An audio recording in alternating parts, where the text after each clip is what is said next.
Yo folks and friends, RC here. Today we're going to be subjecting hapless victims to the untold horror that is Mimic Shedinja. Given its unique, gimmick-ridden attributes as one of the franchise's strangest, most polarizing Pokémon, Mimic giving this empty husk, mood, access to any move it normally wouldn't and shouldn't have access to only helps to further condone Game Freak's eventual stipulation that transfer moves are not allowed in any modern competitive format. Full disclosure that this team was directly inspired by a team made by Weedle Twineedle. The link to said video will be in the description, so do check out that video as well if you haven't already seen it. Not yet though. Finish this video first. Wait, don't go! Brother, wait. When I am alone, when I have no one to scare, I get very frightened myself. Shedinja is the gimmick of kings because it can either bring the opponent to complete ruination or accomplish absolutely nothing and just go down immediately. There's practically no room for anything in between. Mimic was a TM in the first generation, and then returned as a move tutor for the Gen 3 games. Any Pokemon capable of learning TMs is compatible with Mimic, and Shedinja is no exception. And while not many Pokemon can truly run wild with Mimic since, as a move, it's a novelty at best, Shedinja's unique traits of always having 1 HP and Wonder Guard give it some utility with the move if paired with teammates that can help support the setup. Let's take a look. Let's go ahead and just get into our first battle of the day against Abel, a random off of the Y-Comm, and I will demonstrate to you, as well as to Abel, the types of tomfoolery one can get up to if they happen to have a Mimic Shedinja in their possession, which we do. So we're going to lead with Shedinja and Lopunny. They are going to lead with Gardevoir and Inteleon, which is a good sign because I don't see anything that can potentially scare me out of this tactic that I'm about to employ. So we are going to Mimic into our own Lopunny, and we are going to use Entrainment on Inteleon. Entrainment is a move you don't see very often, and what it does is it actually replaces the target's ability with the user's ability. So you can probably already see where we're going with this strategy. Thanks to our Focus Sash, Shedinja is going to survive that surprise Shadow Ball, and Lopunny is easily going to take a non-stab Magical Leap, and Shedinja successfully gets its Mimic off, so the Shedinja now has Entrainment, meaning it can bestow Wonder Guard onto any target of its choosing. So because Shedinja is extremely slow, we are going to use After You to make sure that it can use Entrainment before it inevitably faints. And so it gets its Entrainment off, and Lopunny's Klutz is now Wonder Guard. So another Shadow Ball is incoming, but they are too late. We have already succeeded in what we aimed to achieve. And that is giving Lopunny Wonder Guard. As you can see here, the Psychic does absolutely nothing because no attacking type can harm us other than fighting at this point. So next, we are going to switch in our Arcanine, which is the end of this particular chain of events. We're going to get our Intimidate off, lower their attack. Not that I think it really matters because they're not using anything other than special moves, but on the Y-Comm, who really knows what kind of crazy movesets you will encounter? Like me, for example. So they are going to switch Gardevoir out, and they are going to switch in Poofy. Poofy is about to get de-poofed, it just has no idea yet. And so we successfully get Wonder Guard onto the Arcanine, and so the Arcanine is now weak only against Water, Rock, and Ground. Well, it's always weak against them, but now those are the only moves that can actually hit it. As you can see there, it still took damage from that Snipe Shot, a lot of damage in fact. But we are going to use Burn Up on the Sheep. I don't know if the crit mattered, probably not. It depends on if it has Fluffy or not, but it's kind of irrelevant because Arcanine just burned itself out, which means, oh yeah, it's typeless. So typeless Arcanine with Wonder Guard is weak to nothing, and I think the opponent just realized what happened and that they were unable to stop it because they are thinking a good long time about what they just witnessed. And they didn't like it. What the fuck? And that is how most battles with this team end. In a disconnect. On to the second battle against Jonah and the whale. Now, spoiler, they don't have a Wailord on their team. But I could tell from the team preview that they are rocking a mono-electric team. Very cool. Their clothes even match that. Unfortunately, electric is not going to be a great type for them against what I intend to do.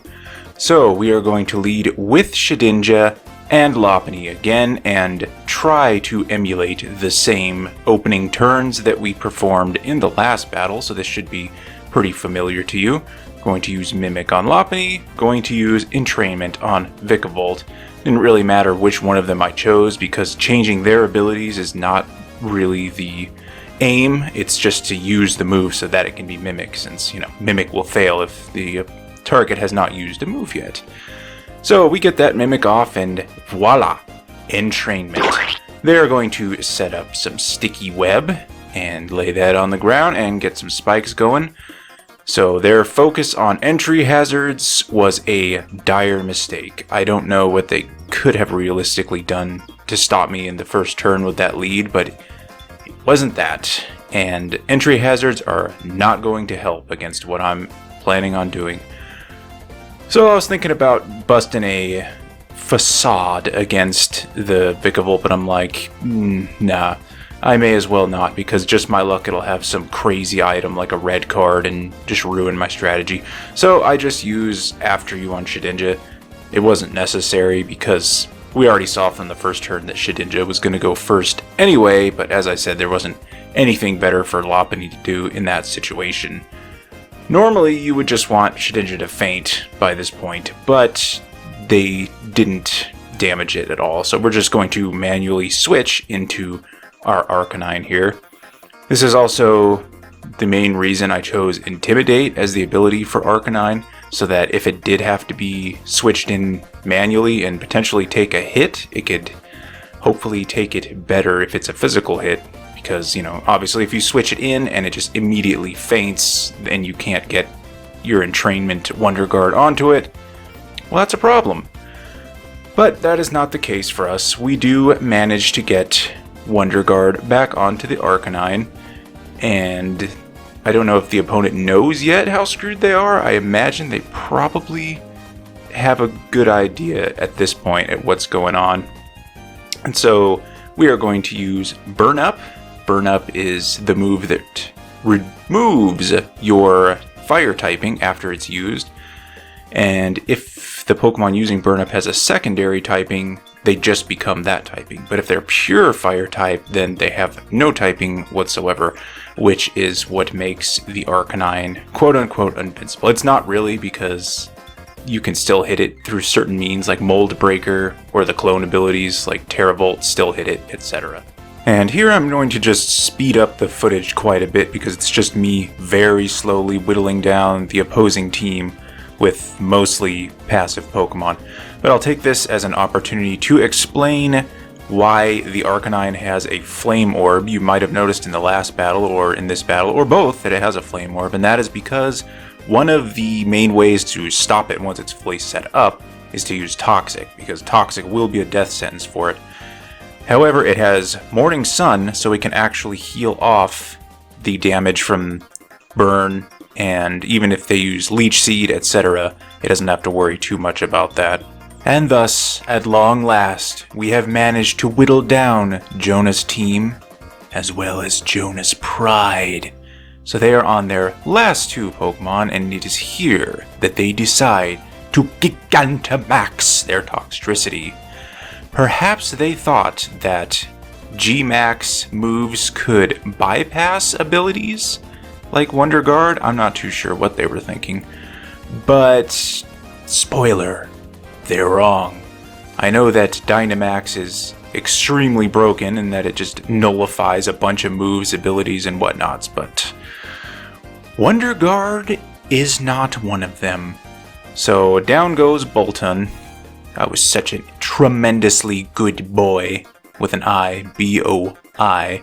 And we get a burn on Toxtricity just to add a little humiliation, as if all of the happenings of this battle weren't bad enough. But we can take it one step further. I'm like, well, if you're just going to do a pointless Gmax/Dmax, I'll do one of my own. Let's give Lopunny some action here and hopefully do a little more damage than just a tickle, which it can't really accomplish, but you know, we're going to pretend like it's helping at this point, when really Arcanine has been putting in most of the work damage-wise between Toxic and Heat Wave. So as you can see, that Max Strike does practically nothing. Lopunny has very lackluster attack, and losing access to Return did it no favors. The poor thing didn't even get Body Slam to compensate. So yeah, the poor deer. Or bunny. It's not a deer. What are you, stupid? And so, just still whittling down this toxicity here. And why did you not edit that waiting out, RC? So, gonna bust out one final Max Strike here, and it finally goes down. Hurrah! Good game. Good game. You're a really good sport, Jonah, for sticking through all that. You didn't shove your Switch down the garbage disposal, nor did you run. And I have yet another battle here for you today. Oh, how I spoil you guys. And this is a battle against Ada. Ada? The first battle I showed was very short, and this one is also fairly short, but I wanted to highlight a humorous situation of where things can go very awry with the plan. So they are going to lead with Gyarados and Clefable, and already I'm like, oh my goodness, if this thing uses Follow Me, it's going to draw in my Mimic, and so I'm going to mimic Follow Me instead of mimicking Entrainment, which is what we really want. But I'm like, no, I'll just go for it. We'll see how it goes. Follow Me is not a terrible move to have. So the Clefable is named 1, not even spelled out, just actually like 1. I don't know what that's about. Maybe they were numbering them in the box, or it was a theme team, who knows. So it does in fact go for Follow Me, as I suspected it would. That's pretty much the only move that Clefable spams in doubles, so far from a surprise to anyone familiar with seeing them. As the Gyarados, named Urt, is going to go for Dragon Dance, and because of that Follow Me, we are going to mimic Follow Me instead. And I'm like, but look at the things on the field here. Follow Me can actually still be very useful. So, we are going to switch out Lopunny now that our initial plan has been foiled, and we are going to switch in Spiritomb here, and I selected the newly acquired Follow Me on our dear beloved dead bug husk here. So we're going to use Follow Me, which should be really good because neither of these Pokemon tend to carry any moves that Shedinja is really worried about. And the Gyarados is just going to keep on Dragon Dancing, which is always a scary thing to see.